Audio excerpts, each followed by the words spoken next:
ஒரு கோட்டையை சுத்தி இருக்கிற அகழி சாதாரண குழி இல்ல, அது மரணத்தோட வாசல்.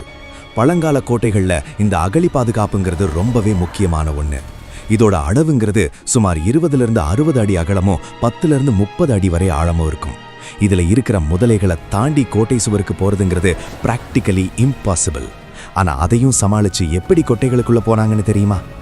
ஃபர்ஸ்ட் மெத்தட், அகழி முழுக்க தண்ணி இருந்ததுன்னா பிரச்சனை ரொம்பவே கம்மி.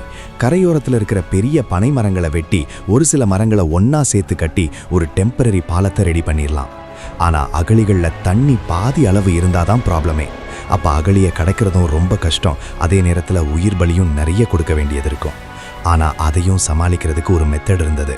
காலம் காலமா கிணறு தோன்றதையும் கல் உடைக்கிறதுலையும் ஸ்பெஷலைஸ்ட் பீப்புள்ஸை வச்சு பக்கத்தில் இருக்கிற ஆறு அப்புறமா குளங்களை நோட்டமிட்டு வருவாங்க. இப்போ மரங்களோட வேர்கள் போகிற டைரக்ஷனை வச்சு அந்த ஆத்து தண்ணியை வெட்டி கொண்டு வந்து அகழியோட சேர்த்துருவாங்க. ஆனா இந்த டெக்னிக் எல்லாம் கோட்டையோட வாசலுக்கு போற வரைக்கும் தான். அதுக்கு அடுத்துதான் ரியல் பேட்டிலே ஸ்டார்ட் ஆகும். இந்த இடத்துல நீங்க இருந்தா இந்த அகழியை கடக்கிறதுக்கு என்ன பண்ணுவீங்கன்னு கமெண்ட்ல சொல்லுங்க. இந்த மாதிரி ஏன்ஷியன்ட் கேட்டில் ஸ்ட்ராட்டஜியை பத்தி தெரிஞ்சுக்க நம்ம சேனலை சப்ஸ்கிரைப் பண்ணிருங்க.